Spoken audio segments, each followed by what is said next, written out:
Assalamualaikum warahmatullahi wabarakatuh. Bismillahirrahmanirrahim. Alhamdulillah, alhamdulillah, alhamdulillah. Kita lanjut membaca buku ini tentang ruh sebagai sumber laduni.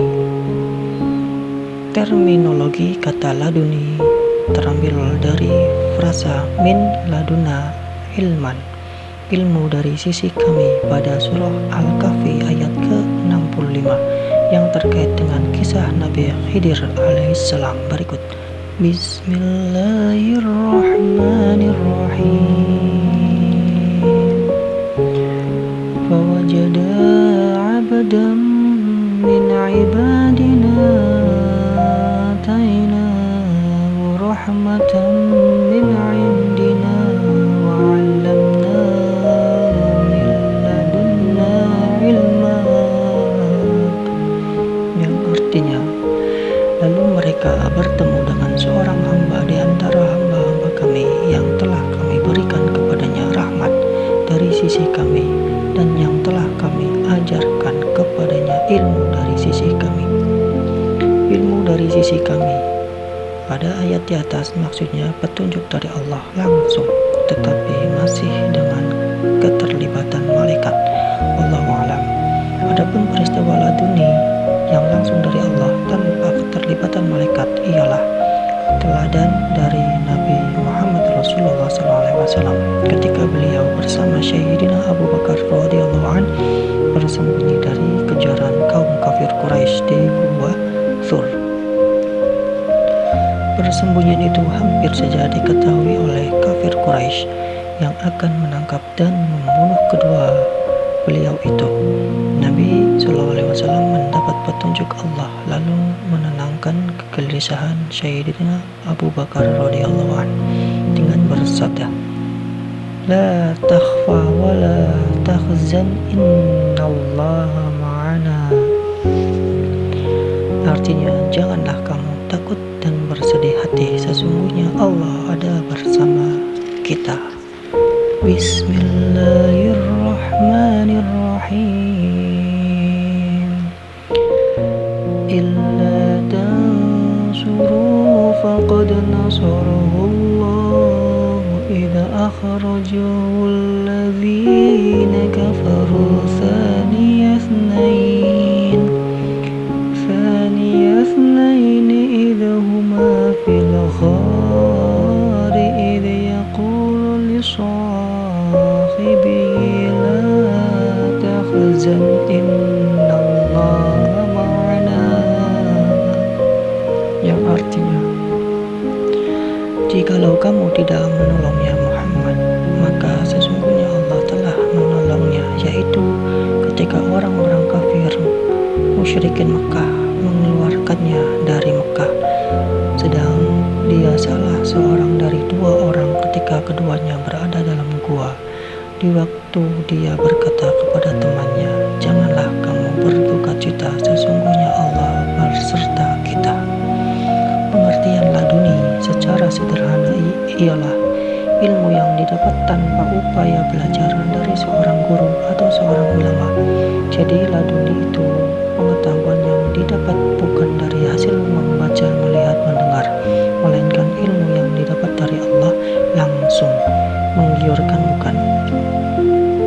Memang sudah menjadi rahasia umum betapa ilmu laduni ini diburu oleh setiap orang dari berbagai kalangan, baik ulama, kiai, ustadz, maupun kalangan kebatinan dan pengamal kanuragan yang mencari kesaktian.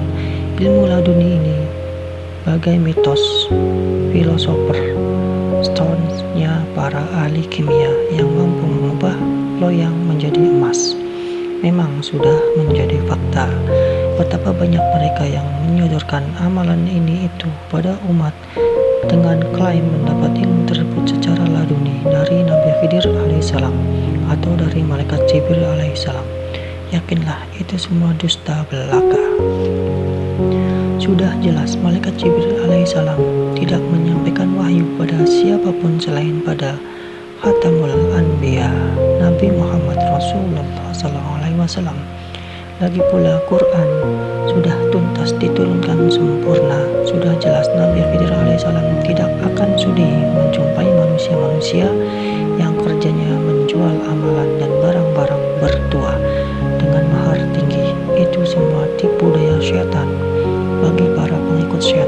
sudah jelas.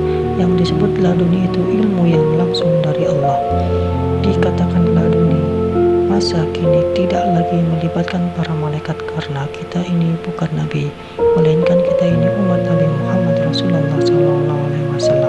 Maka siapapun di antara umat Nabi yang dikehendaki Allah menerima laduni ini, pastikan caranya sama seperti Nabi menerima petunjuk laduni dari Allah di Gua Thur, yaitu tanpa keterlibatan malaikat lagi. Mengapa demikian?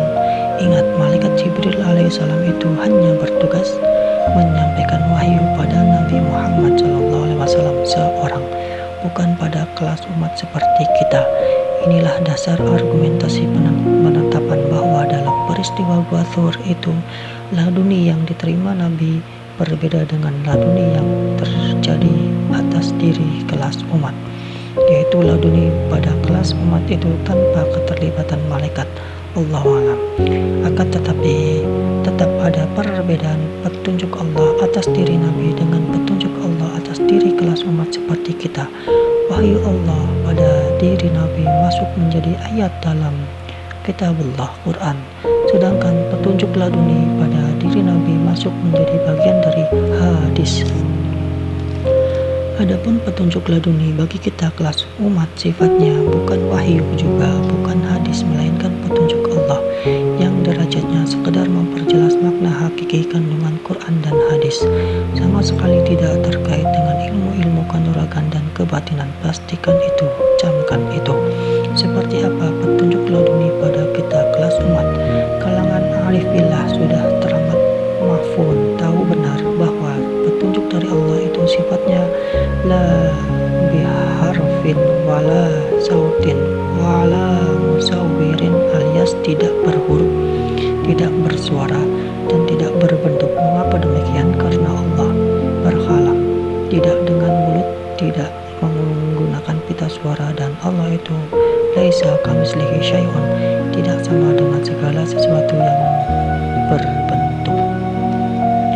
Bagaimana mungkin informasi yang tidak berupa huruf, bukan berupa suara, dan tidak berbentuk itu dapat kita ketahui?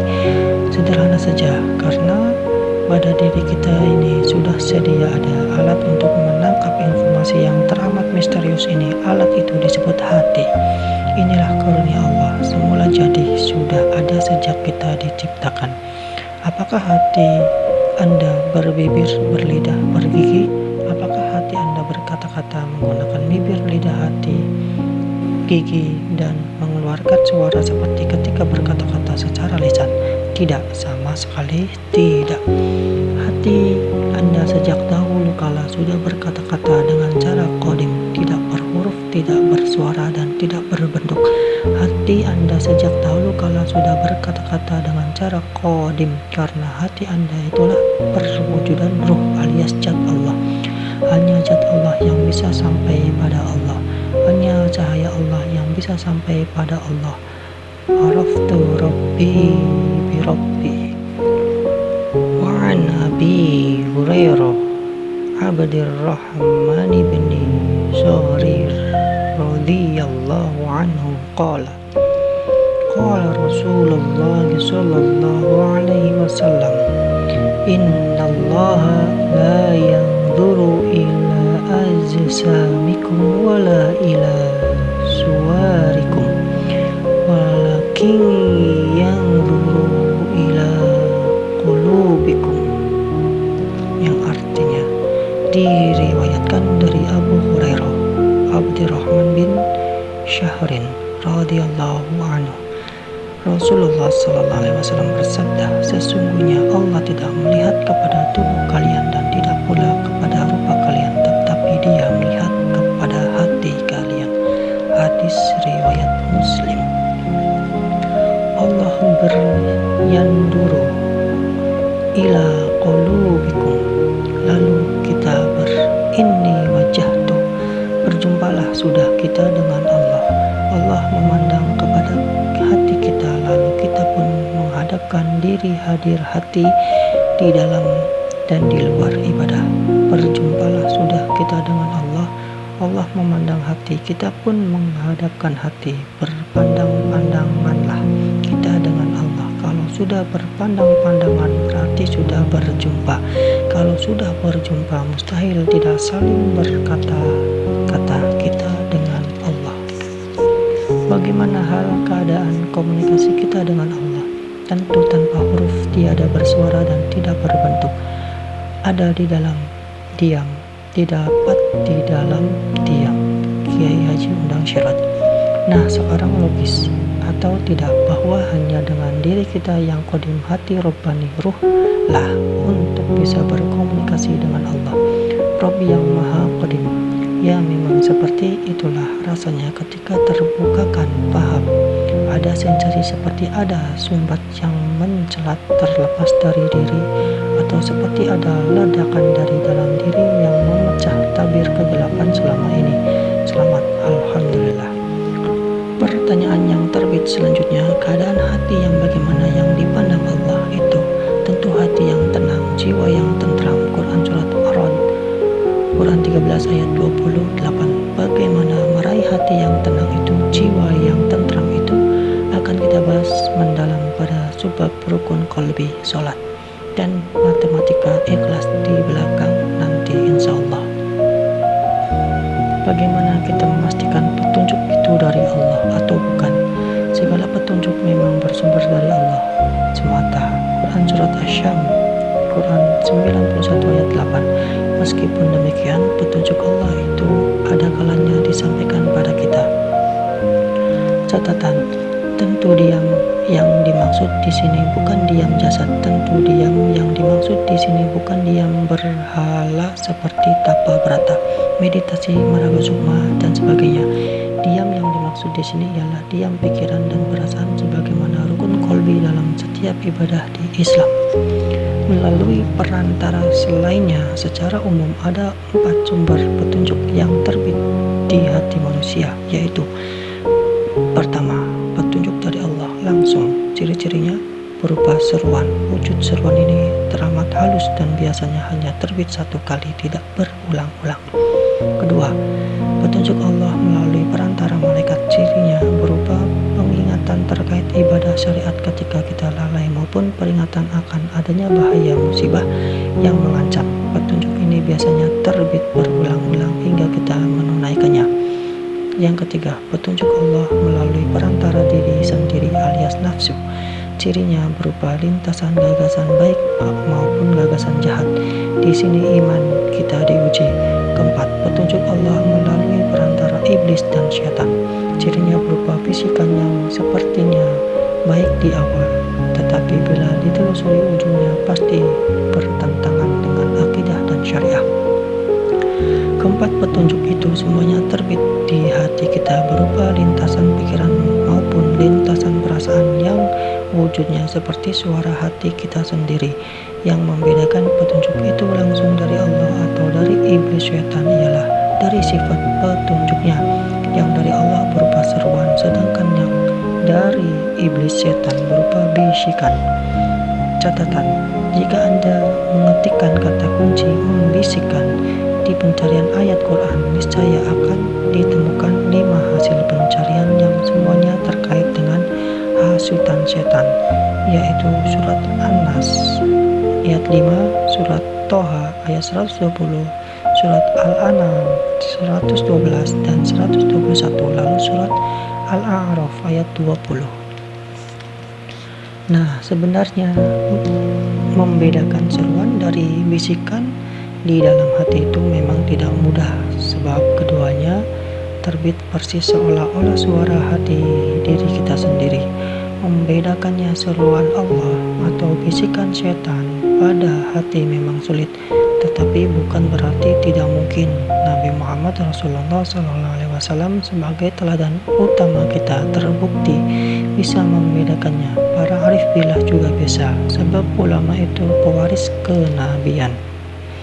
Adapun kesuksesan Nabi Muhammad Rasulullah SAW dalam membedakan sumber-sumber informasi yang terbit dari hati beliau telah disahkan Allah dalam firman-Nya berikut ini. Bismillahirrahmanirrahim. Wan najmi idza hawa ma dhalla صاحبكم وما غوى وما ينطق عن الهوى إن هو إلا وحي يوحى. Artinya, demi bintang ketika terbenam, kawanmu Muhammad tidak sesat dan tidak pula keliru, dan dia adalah yang diucapkannya itu menurut kemauan hawa nafsunya. Ucapannya itu tiada lain hanyalah wahyu yang diwahyukan kepadanya.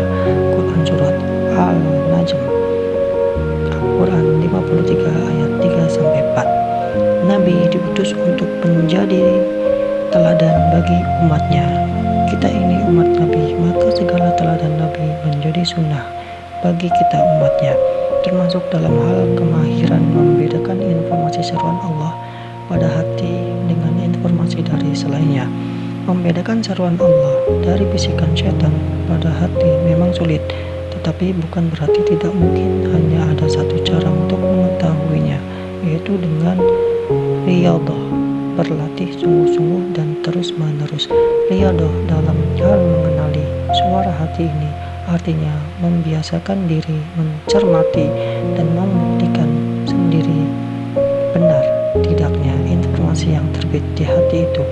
Jatuh bangun dalam melatih kepekaan rohani seperti ini insya Allah termasuk jihad juga, sebab dalil sandaran untuk riyadhah sendiri dapat ditafsirkan sebagai jihad. Berlatih dengan keyakinan suatu hari pasti Allah akan menunjukkan buahnya. Bismillahirrahmanirrahim. Walladzina jahadu fina lanahdiyannahum subulana wa innallaha lama'al muhsinin. Yang artinya, dan orang-orang yang berjihad untuk mencari keridhaan kami, benar-benar akan kami tunjukkan kepada mereka jalan-jalan kami, dan sesungguhnya Allah benar-benar beserta orang-orang yang berbuat baik. Quran Surat Al-Ankabut, Quran 29 ayat 69. Inilah hal yang penting kita ketahui mengenai diri kita yang sebenar-benarnya, yaitu ruh, diri yang selalu esa beserta Allah. Inilah kami lebih dekat kepadanya daripada urat lehernya itu. Quran Surat Qaf, Quran 50 ayat 16. Jadi mendekat kepada Allah itu bukan perbuatan yang berjarak, melainkan perbuatan dengan landasan kesadaran beserta Allah. Sadar billah bahwa tubuh kosong maha ruang yang meliputi jasad kita itu nur ilahi. Ruh yang menghidupkan jasad kita ini juga nur ilahi. Jadi nur ilahi itu pada kita meliputi dari luar dan membungkus dari dalam. Kalau nur ilahi di dalam itu esa dengan nur ilahi di luar, sebenar-benar esalah zahir batin kita dengan yang maha esa. Ingat, bukan Allah bertempat di dalam kita, melainkan kita diliputi nur ilahi luar dalam, dan nur ilahi ini ada dalam liputan Allah yang maha meliputi. Esalah sudah Tuhan hamba. Diri kita, ruh, nafs, jasad, tentang ruh